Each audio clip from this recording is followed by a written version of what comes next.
All right, what is going on, everybody? Welcome back to another day of SaberSims DFS office hours. It is Friday, September 22nd of 2023 here, last show of the week. We do this show Monday through Friday, 2 p.m. Eastern. So if you guys have questions ahead of the weekend, today is the day to get those questions answered, or else you're going to have to wait till Monday. But for those of you who are new here, welcome. My name is Andrew.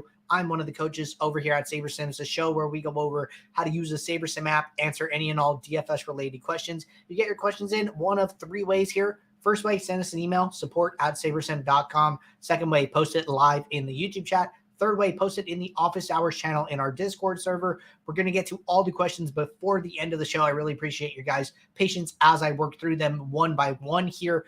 If you're not in the Discord, want to get access to that channel, there is a link in the description of this video. Get access to our sim alerts, get access to our individual sport channels, get, access to the rest of the SaberSim team through the Discord. They're always hanging out there trying to help people get better, and then get access to our release notes channels, see when updates go live, see when bugs are fixed, etc. So can't say enough good things about the Discord. But looking ahead to today, we have an 11 game MLB main slate today. We have an 11 fight MMA card tomorrow. We have college football tomorrow. And then Sunday, we have week 3 NFL main slate. And then we also have NASCAR Cup race on Sunday. So that is 1, 2, 3, 4, 5 sports, 5 DFS sports with action over the next 3 days here. If you're not signed up with SaberSim, want to check us out, want to take advantage of your 5-day free trial, I would say, a Friday is a great day to sign up here, get access to all of those weekend sports. So if you're not signed up, want to check us out, we have a 5-day free trial in the description of this video. But with that being said,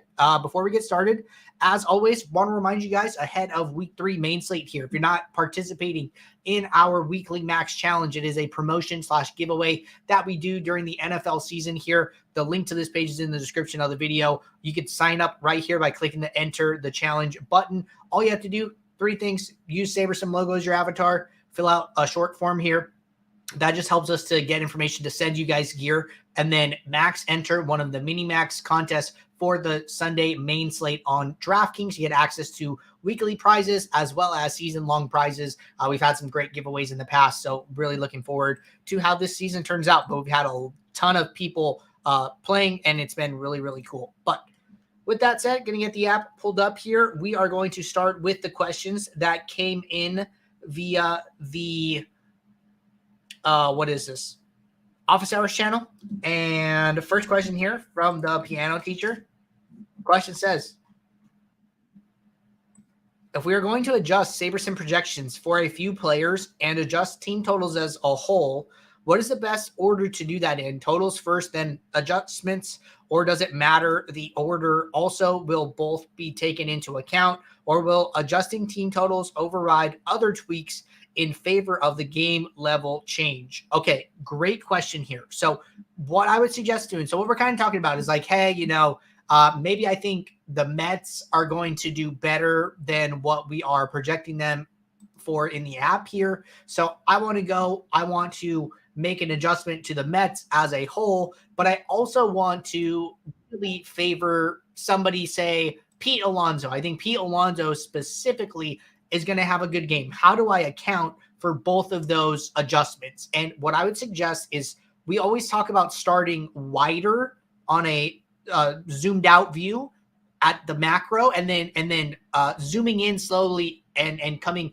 toward those individual pieces, right? So when we're going through the actual building process, when you build your lineups, when you're trying to figure out, how to get the lineups to what you want to take with you into your contest, we talk about starting wide, starting with min uniques, starting with stacks, like stack types, and then team stacks, and then players eventually, right? I would do the same thing here. I would start with, the game total adjustments, and then I would zoom into those individual players afterwards. So what that would look like is, coming into the team stacks, I'm just going to sort by projected runs so I can easily find the Mets here. Going to go down to New York Mets.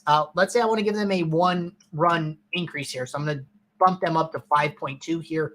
And then when I click apply, the team total is going to get adjusted in the games panel here. And then if I go over back to players and then I sort by the Mets, I'm going to see that, hey, these guys got a big boost.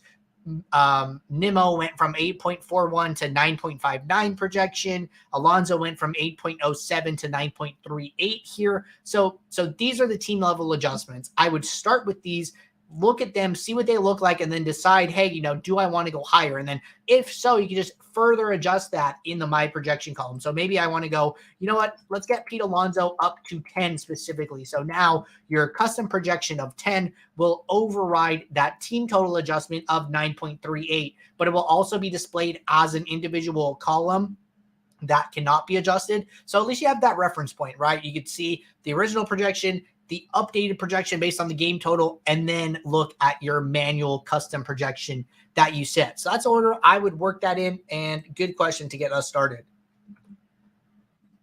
All right, question from Chargers.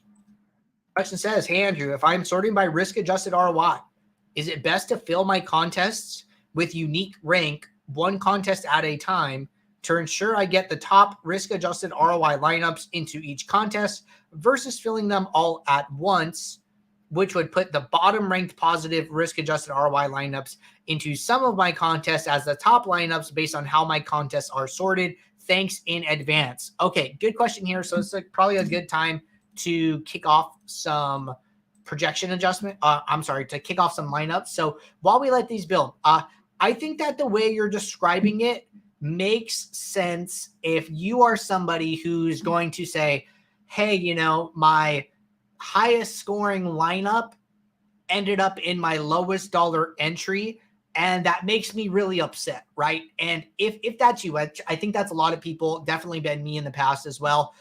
Filling unique rank really helps you to kind of live with that outcome and be like, you know what? I put my highest ranked lineups into the contest that matter most to me, whether that be by prize pool, by percent to first, by entry fee, however you do it, right? You can manually move them with the drag and drop feature. At the end of the contest, you could say, well, at least I know I put my best contest into my best lineups, and whatever happened, this lineup that graded out worse just happened to do the best, right? I think that's a little easier to stomach overall, right? As the opposite is filling unique random, your fifth best lineup goes off, but it goes off in one of the lower dollar contests because it was randomly filled, right? And then you feel bad, like, hey, if I would have just filled normal, then I would have, beamed my highest entry contest, right? So I think if that's you, I would use unique rank. Some people don't care as much. I think that I'm somebody who cares a little less. I just am trying, like, my entire goal is to just get a unique lineup into every entry that I have. And sometimes I have a lot of entries. Sometimes, I have like 1,000 total lineups that I'm playing on a given, main slate or something like that. So I kind of just assume the variance and hope it all works out in my favor and don't really think twice about it. But you definitely have a couple options there. Okay. Next question here from Joe. Joe said, I've always wondered how our ownership projections projected. That seems extremely difficult to get close to actual. Okay, so this is a good question. So two resources here. So first off, we have this tutorial in our support library, which I want to show you guys. So if you go to upper right corner, drop down here, you go to help, bring up our support library, you go to frequently asked questions, jump in here. We have this article, where do the ownership projections come from? This is updated for the most recent version of SaberSim. This will talk about that, right? So that is a video that Jordan does. And then just to talk about it a little bit myself here. So what we do is we create inputs to a build, like, hey, most people are probably stacking, or, we create these different components for what we think the field is going to do. We run builds on very high sim diversities, and then we use the exposures from that build as the ownership projections. And you can actually see this. This is something new that we've surfaced in the app here. So if you go to my own, you click your icon, you're going to see that we have 13 different buckets of ownership. So good example here. Let's go to the highest owned players. So Pablo Lopez, 34.9% in the flagship MME, we're saying. And then if I go to high stakes single entry, we're saying that in this contest, Pablo Lopez is going to be about 49% owned. So in the high stakes, in a high stakes single entry, he gets about 10% more ownership on average here, which makes sense to me, right? What you can do here. So all of these different ownership buckets that you see with these percentages, you can actually see the lineups. And if you go to contests, you go to ownership contests, I can go and click on any one of these. And what's going to happen is it is going to pull up the lineups that are being used for the ownership projections. So I can close my contest tab, and then I can come into this table that's going to show me the players and the exposures. And then you see that 49.4% ownership or exposure here for Pablo Lopez. Like, these are the field lineups. So this works hand in hand with the contest sim. So the way the ownership projections are created is in this build here. And then when you have a build with lineups, so let's say that I'm going to go to my build that I ran here, which I have my 5,000 lineups here. If I go to settings, when I go to contest sim settings, if I'm going to run a contest sim, I have to pick a source for the field lineups. So if I click high stakes single entry, what's going to happen? It's going to put my lineups and those 5,000 field lineups that we were just viewing with the 49% Pablo Lopez in a contest together, play that contest out 50,000 times here, and then return the ROI of each lineup, the cash rate of each lineup, the win rate of each lineup, etc. here. So the field lineups are the ownership projections. But good question. All right. Sacrilegious said, prior to trialing SaberSim, I would use aggregate projections. With SaberSim, is using aggregate projections watering down the effectiveness of the sims. Got it. If I do use aggregate projections, should I apply them prior to generating lineups or after, assuming if I apply them after, those are the projections used for the contest sim? Okay, so good question here. So kind of a question like, hey, what do you think about aggregate projections? So to be honest, I like aggregate ownership more than I like aggregate projections. I've seen, back testing on our projections, and it's really good. I think projections around the industry are good. I think I've even heard like top pros like Whistles Go Woo say like, hey, projections across the industry are a lot closer than you guys might think over like a long enough sample size here. I think that, ownership specifically is something that is a single number that once the slate lock, it doesn't change, right? Like at slate lock, Pablo Lopez is going to be 49% owned or somewhere in that range, right? If you look at his range of outcomes, right? If you look at his projection, hey, we're saying sometimes he scores 0 points 2% of the time. Sometimes he scores 20 points. Sometimes he scores 40 points, right? Ownership does not have this distribution. Ownership is something where the more accurate it is, the better, right? And that's going to be static. There isn't this range of outcomes where sometimes Pablo Lopez comes in at 0, sometimes 50, sometimes 25. Like, no, he's going to come in pretty close to this number here, like plus or minus, 5-10%. Let's use that as an example. So aggregating ownership is only going to give the builder better inputs for grading your lineups and figuring out which ones you should play, how the field lineups grade out and stuff like that. Aggregating projection, I actually think it's a little better to be a little different slate to slate. So with, different projection sources, some projection sources are going to, favor one team or favor another team on any given day. They might grade out very similarly over the long run, but I think the small projection differences on a day-to-day basis can give you some edge when your projection source is right here, right? Maybe today is a day where let's use, the bat. Everybody knows the bat, right? The bat is saying, hey, play Atlanta. They have a 6 implied run total. And then maybe you use SaberSim projections and SaberSim is saying, like, you know what? We think that Philly is a little bit better of a leverage play, all things considered, upside ownership, projected score, etc. Right? And it's not to say that either projection source is wrong, but just the way that it works out, we end up taking different stances on the slate, and you can, capitalize on that as opposed to playing this middle of the road approach where you are basically like hedging against projection differences by aggregating, right? So those are my thoughts on it. I like to be a little different than aggregating projections, particularly here. I'd probably aggregate ownership if I was going to do anything. But let me know if you have any follow-up. And then second part was, assuming I apply them after lineups are built, are the projections used for the contest sim? So this part, yes. So let's say that, okay, the easiest way to think about this, whatever is in the my projection column is what SaberSim is using. So when you do not have any lineups built and then you hit run build or build lineups, SaberSim is going to look at the my projection column and then it is going to build your lineups.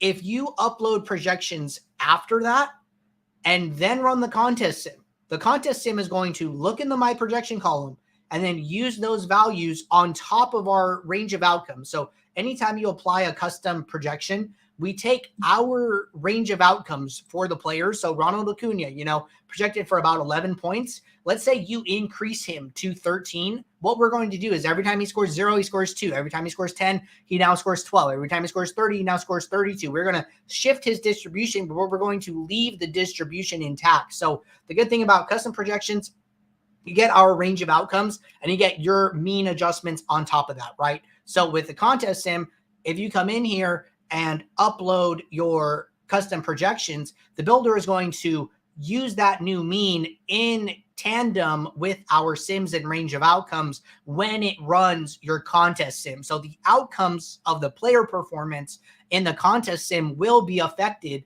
by your uploaded projections, but the lineups are already built and those will not be affected. So they'll be affected in the sense of the summary statistics that come from the contest sim, but the actual creation of the lineups is already done at this point. All right. Looks like Sacrilegious is here. Said very thorough answer. Thank you. Yeah, man. Happy to help out. All right. Let's hit this next one from Sammy.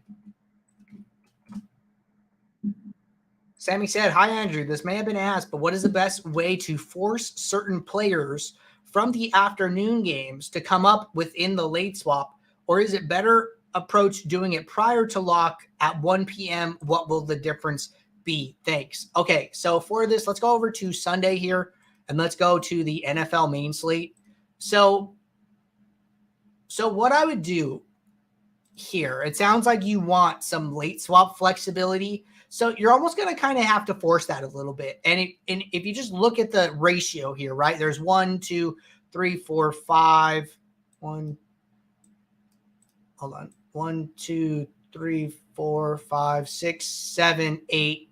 There are 9 games in the early window, and then there are 3 afternoon games. So 75% of the slate is starting when the slate starts. Okay.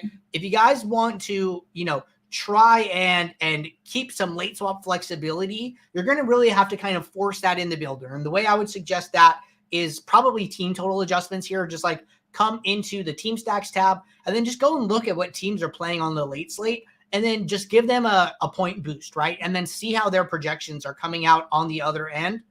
The only time I really like doing this is if there's injury news that you're waiting on, right? Maybe, for example, Tony Pollard is questionable, right? And you want to save some salary, some running back position eligibility for potential swaps, right? The actual way that I like to handle this is to just force that player. So whatever player you are thinking about that you are considering late swapping or you want to have eligibility for, I would actually just put that player in more lineups just because kind of for 2 reasons. This kind of gets into like game theory. So one, if he's questionable in the late window, I think less people are going to roster them on average, right? They don't want to worry about it. They're worried about swaps, things like that, right? So that's one reason.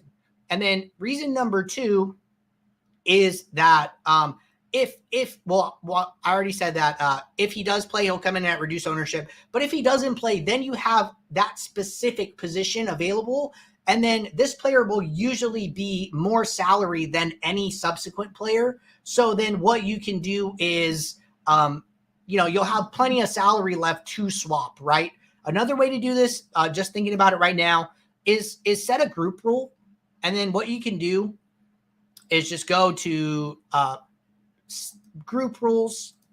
Can you do this with all the automatic? I don't think so. So like for golf, for instance, we have like a tee time option here where it's like, hey, use so many players past this time. We don't have that for NFL, but that would kind of be cool in this like specific use case. Like, hey, use at least 2 players per lineup past 1 p.m., right? Being on the West Coast here. So what you would probably have to do is go into a group manual rule and then use at least 2, and then go through here and then go through the 6 teams, the 3 games in the afternoon, put the guys, put position players, etc. here in a group role, then say use at least 2. So that's another way to force it here.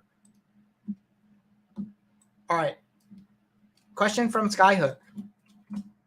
Skyhook said, could you touch again on the difference in risk-adjusted ROI versus ROI, or point in the direction of previous episodes? Thanks. Yeah, man. No, happy to help out. These concepts can take a little bit to like wrap your head around. So I'm happy to clarify for you guys as many times as you need here. So really, and let's just kick off a contest sim here while I talk about this. But I am going to use the same example that I normally use because I think it is a good example, right? So ROI is basically what we're looking at is we're looking at all the times in the contest sim that the lineup made money versus lost money. And then we're basically summing that up, right? So if the lineup makes more money than the entry fees on average, then it's going to have a positive ROI, right? And then if the lineup loses more money than the entry fees on average, then it's going to have a negative ROI, right? That is just basically a calculation of how much money this lineup returned. Risk-adjusted ROI is the omega ratio of the lineup, and risk-adjusted ROI looks at the amount of times the lineup won versus the amount of times the lineup lost. And then within each of those, so it's how often the lineup won, how much it won when it won, and then how often the lineup lost, plus how much it lost when it lost, right? So it's looking at those 2 factors, and it's really like a variance calculation, right? So you can have 2 lineups with the same ROI. One could have binked 3 times and never cashed again. The other one could have binked 1 time and had plenty of times when it cashed, top 5%, top 1%, etc., but it didn't cash as many times as the other lineup. The first lineup that binked 3 times and then never cashed again, that lineup would be inherently much higher risk, much higher variance, right? So that lineup would get a lower omega ratio and then like a lower percentage that you see here in the app. And then the lineup that only binked once but had a lot of other good high percentile outcomes would have a higher risk-adjusted ROI and a better omega ratio rating here. So just one other thing here, these percentages, ROI, win rate, cash rate, ROI standard deviation, dupes, these ones come from the builder here. The risk-adjusted ROI looks at those other metrics once the contest sim is completed and then is calculated. So it's not directly from the contest sim. It is looking at the outcomes of the contest sim, and then we are just displaying a percentage for you to view here. So to try and make it a little easier. One thing I did want to cover that I had on my list here, I mentioned we added the bulk trash feature, just a little sidebar here. If you right click on my lineups, you will see the option trash all from my lineups here. So say that you have multiple contest sims and you're going through here, sorting by risk adjusted ROI, filling your 20 maxes one at a time here. What we say is, hey, fill 20, get rid of these 20, and then get a new set of 20 lineups. That way you're making sure that you're getting a unique lineup in each entry here. So I wanted to make sure I called that out before the weekend here. Just right click and then the trash all from my lineups option will pop up. And then it looks like GM33 actually sent Skyhook a little segment from yesterday's office hours talking about it. Looks like Snowman is a big Buckeyes fan. Good luck to you, my friend. All right. Last question in the office hours channel here from DiceHawk, and then we will jump over to the YouTube chat.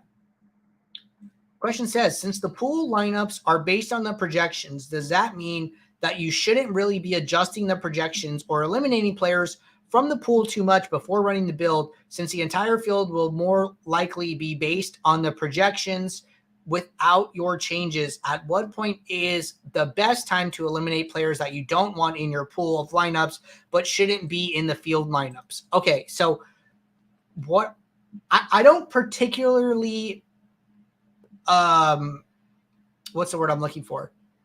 I would think about this a little different, right?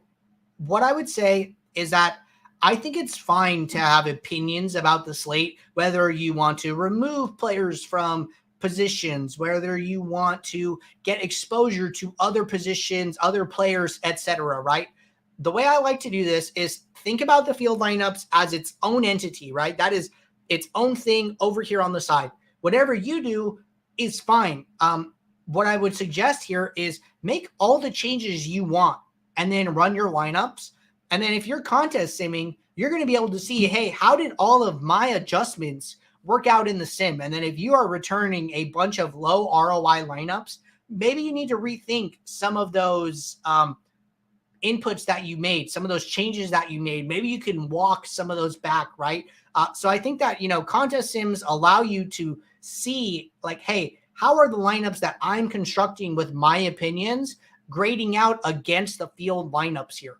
And I think that is a great, trial and error for, are the decisions that you're making helping your lineups in the sims, right? And you can test that, right? So I think that it's completely fine to still be as opinionated as you want and then run the contest sim. I don't think that you have to compare your set of lineups to the field lineups too much here.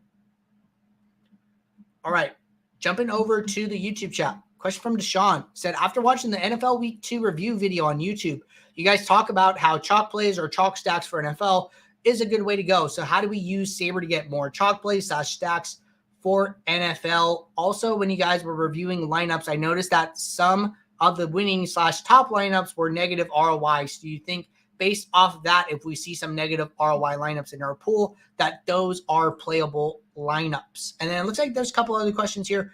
We're just going to go through these two first. So if you guys missed it, Max Steinberg, High Stakes Pro, and I have been doing main slate reviews on Mondays. Those usually come out sometime Monday night here. We've done the first 2 weeks. We'll have another video out next Monday. I've really been enjoying those, getting to talk to Max, pick his brain, really smart individual, and love chopping it up with him. So check out those videos on our YouTube if you've missed them.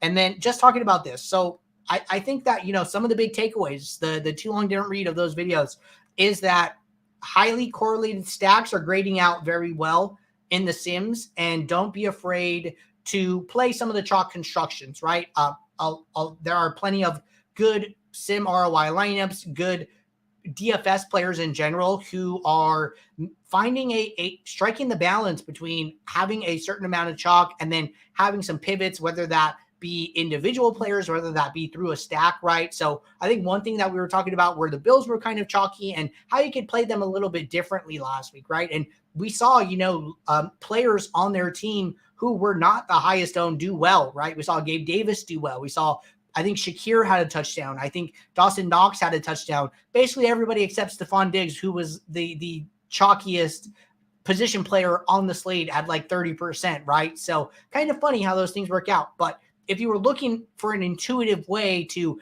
play the Bills, you could have worked in some of those bigger stacks with more than just Allen and Diggs and some of these guys that ultimately ended up doing decently due to catching a touchdown, right? So we've talked about that. I think that first step is kind of, getting back to the question, identifying the chalk, right? Who is going to be the chalk for this slate? And I think one of the easiest ways to do that is to just come in here and sort by ownership, right? And then just come in here and look at some of these guys. So I'm going to open this up. So right off the bat, you can probably start with quarterbacks too. Like, hey, quarterbacks usually stack, right? So seeing a lot of Kirk Cousins and Justin Herbert. So it seems like this Minnesota Charger game is going to be really popular here. And then Trevor Lawrence against Houston. These three quarterbacks are all above 10% owned. And then you can just go and look at these individual teams. So it's like, okay, let me go and look at the Chargers as a team here, right? And then we see Mike Williams, 28% ownership. We see Keenan Allen, 20% ownership. Josh Kelly, 16%. I'm assuming that Austin Eckler is still going to be out this week. So very chalky stack here with the Chargers, right? And then we go in and we look at Minnesota. And then we see Justin Jefferson, 21%. Alexander Madison, 16%, right? What happens with the Madison Akers news, right? Is Akers even projected at the moment? Is he even supposed to play? Like, I'm not 100% sure, right? We even see KJ Osborne down here. But I think a great option here, like for Minnesota as an example, is you see Jordan Addison down here at 3%, right? So maybe, you play more than just, you even see TJ Hawkinson at 6%, right? So it's not to say that you need to fade Cousins and Jefferson, but maybe you think of an intuitive way to kind of play them and still capitalize on correlation, still get that compounding stacking effect, but play them differently, right? And including somebody like Hawkinson, including somebody like Jordan Addison, who I think has, a couple of long touchdowns already this season, is a great way to go, right? So don't be afraid to play some of the chalk pieces, but try to think of an intuitive way to play them along with the other components of your lineup. SaberSim's going to do a great job of this for you here, but you could eye check some of those chalkier teams and see if those lineups are what you want, right? So I would look, maybe spend a little extra time with the chalkiest teams here and see how those lineups look specifically. All right. Jumping into the next question here, said, if you think a team stack or players is going to be lower owned than SaberSim is projecting something, a good play, how would you go about getting more of that player or stacks in your build? This is actually something that Max talked about on our show. He said, if you think that a team is going to be lower owned as a stack than what we're projecting, that's only going to help you. And then in the post contest sim, when we get the actual lineups from the contest, that's only going to help your sim ROI, and those lineups are only going to grade out better. So if you think you identify a situation like that, I would honestly just come into the team stacks tab and set a min exposure to that team. Maybe you think that, Trevor Lawrence is not going to come in as highly owned as we're projecting with some of his other, teammates like Etienne and Ridley and Zay Jones and Christian Kirk, and you come in here and set a min exposure, right? That's only going to help your post sim ROI. All right. Last question from Deshaun said, how would I use SaberSim to identify a player's floor and their ceiling? Would I use the 95th percentile as ceiling and like 50th percentile as the floor? So 50th percentile is the median outcome. So this is going to be a lot closer on average to their mean here. So like, for instance, Justin Jefferson projected for 25 points here. And then if we go and look at his 50th percentile, it's 24.1, right? So a little bit lower there. I would say that, a floor outcome, I mean, if you pull up his range of outcomes, you could see where his like last percentage is, and 1% of the time he's scoring between 0 and 5 points here. I think you're fine using the 25th percentile as a just lower overall outcome in general here. Like there are definitely outcomes, that are lower than this in the sims, but I think looking at 25th percentile and 95th percentile are good indications for what you are asking about. Sprite said, low owned stacks this week, please. I would review them the exact same way we kind of talked about here, right? Come in, start with the quarterbacks, and then, look in this, 5%-ish range and start your research there. And, even go through these teams and see how the other position players are grading out. Brian said, Owner's Box is back. Yeah, if you guys missed it, I mentioned it yesterday. I know Jordan also sent out an email, but Owner's Box is back. Worked out some of the kinks with them. So glad to have them back in the app here. We did have the Thursday night football single game slate, and then we do have this weekend's main slate. So get in on the action on Owner's Box. Crypto said, is this flow possible? Use individual contest sims for each contest I enter, 20 lineups each contest. Then take my 60 lineups, 20 each contest, and make sure they aren't duped across the 3 contests. Yes, so that is definitely possible. So what I would do here is I would have, you could do this two ways. So you could have a single build with 3 contest sims. So I'm just going to call this contest sim 1, contest sim 2 here. And then now I have 3 contest sims. So then when I do, I'm going to re-kick off my lineups here. And then I always suggest this because this makes the most sense to me. Whenever you're using multiple contest sims, I like to look at my lineups in compact mode. So I'm going to go to compact mode lineups. I'm going to toggle that on. I'm going to close the players here. Looks like the contest sim just finished. And then what I'm going to do is I'm actually going to get rid of some of these columns that I don't need. So let's do rank, players, salary, projected score, ownership, stack. And then we're just going to click in our contest sim metrics. So let's say we're going to do risk-adjusted ROI for all of them. So risk-adjusted ROI, risk-adjusted ROI, risk-adjusted ROI. So this shrinks my table down significantly here, right? So then now when I look at this, I have my lineups. I have the rank of the lineups based on the sorting metric. And then I can just go through here and I can quickly sort and fill them appropriately, right? So if I go and I sort by the flagship MME, which is my first 20 max, I can look at these 20 lineups and then I can go to save contests. And then within the save contest, I can just check the one contest that I want to use.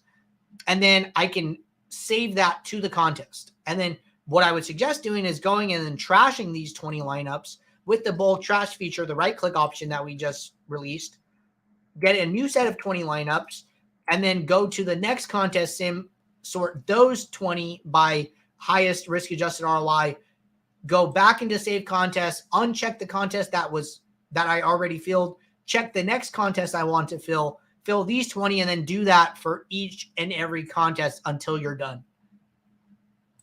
Second question was, can I save a filter and turn it on/off, or do I have to create and delete filters as I need them, specifically looking at lineup filters? Okay, so let's say that, I want to come in here and you could load filters is going to be your best option here. So what I would do is I would go, let's say I want to look at lineups with a projected score greater than 100, right? And I want to turn this off. I want to turn this off. So what I would do is I would name it, and I would do proj greater than 100. I would save that. So then now it's here. When I close it and I go back to add filter, I could just go to load, and I don't have to rewrite it every time. I can just, it'll be in this load drop down, and then I can just reactivate it. So that is what I would do for that question. Next question was, when risk adjusted ROI is no longer profitable, or like when is risk adjusted ROI no longer profitable? Below 100% or when it goes negative? So I would base this information off of ROI specifically here. I like to use ROI because it is an actual calculation from the contest sim. The risk-adjusted ROI is kind of looking at the variance of the lineup as a whole here. So I think that you should just try and stay above, try and play positive ROI lineups, plays that lineups that graded out positive ROI in the sim. I've heard Matt say, or I've heard discussion in Discord that Matt said in a video that you could play risk-adjusted ROI lineups above 25%. I've heard people say like, hey, how do I set this filter that I heard Matt talk about in the video? So I don't remember him saying that. I don't want to put words in Matt's mouth, but that is something I've heard going around in the Discord. All right, question from Samuel said, is it bad to limit the min salary to 49,000 in Showdown? I haven't been changing entrance when running builds in Showdown. Is that a big mistake? I never change it in Classic since you can adjust sorting method. I would not limit minimum salary in Showdown. The higher your min salary, probably the more chalky lineups you're going to end up playing on average. A single NFL game played out one time can play out so wild. And we saw this with the Monday night 2-game slate. And this was a 2-game slate. We saw 4 backup running backs outscore the starter. We saw 2 starting running backs get hurt. We saw just like one defense score 2 touchdowns. We just saw all kinds of craziness happen on that 2-game slate. And I suggest, leaving that minimum salary uncapped. If you want, I would set it at like 40,000 for Showdown. There are going to be simulations in the database where the optimal lineup has a very low cumulative salary here. And those are going to be some of the uniquest lineups, right? Those are going to be the lineups where you probably get, the most percentage of the first place prize, right? And it's not to say that you're always going to get those, but allowing yourself to get those from the game sims, at least you know that these are backed by a play-by-play sim from our database, right? So I personally would not cap min salary for Showdown. All right, next question. I'm trying to look at contest flashback, but oftentimes it says there are no lineups to view. Am I doing something wrong? I'm selecting an old slate and then clicking contest and picking one. Okay, so a couple notes on this. If you guys are experiencing what Sacrilegious is describing here, I would do us a favor, use the report a problem button and let us know. One other thing here is that we are having issues with contests that are greater than 100,000 in contest size. So if I were to go back to last Sunday here, the main slate, and then I go into contests, I'm going to sort by contest size here. So a lot of these like bigger contests, 495,000 entries, 236,000 entries, these are all going to have a lot of trouble loading. I would look at contests under 100K. So like, for instance, come in, like what Max and I did was look at some of these smaller size contests, some of the single entries, things like that. You can still get to some of these here. Like I bet you could probably get to the second mini max here. Okay, maybe you can't, but you're going to have to kind of play with this here. And the team is aware of this and actively working on solutions to fix this. We know people want to look at the flagship mini max and things like that, right? So lower contest size entries are going to be your friend here at the moment. But even this 30,000 entry contest, this $3 single entry, I was able to load. So kind of just depends on the contest size at the moment. Tom said, how do I win single entry GPPs? What's the best strategy? Is high stacking a good idea in single entry like 5-3-4-3? So it sounds like a baseball question. I actually have this great video on the YouTube channel here where I did a single entry video specifically. So on the YouTube channel, go to playlists, go to Coach's Corner, and then it says how to build single entry lineups with SaberSim. It is a 10-minute video. This was actually recorded during this baseball season. And I talk about building single entries and figuring out, how to pick the one lineup that you want to take with you into your contest, right? This was a strategy that I used very similarly last MLB season when I qualified for the FanDuel Live Final, right? So I think it's a solid process. I would check this video out. Crypto said, thank you for all the info and answers. Snowman said, running backs are hard this week. I think that makes it the most fun personally. And then a follow-up here said, follow-up question, how long does it take for the post-contest sims to get posted after a slate? Usually Monday. So if the main slate is on Sunday, we will not have it up Sunday night. It's a little bit of a manual process. So I would say, midday Monday is a good time to check back and you should be set there. But we're all caught up with questions. Appreciate everybody tuning in and asking a bunch of live questions. Those are my favorite. Those keep the show rolling. Good luck to you guys all in your contest this weekend. Until Monday, I will see you. Take care. Bye.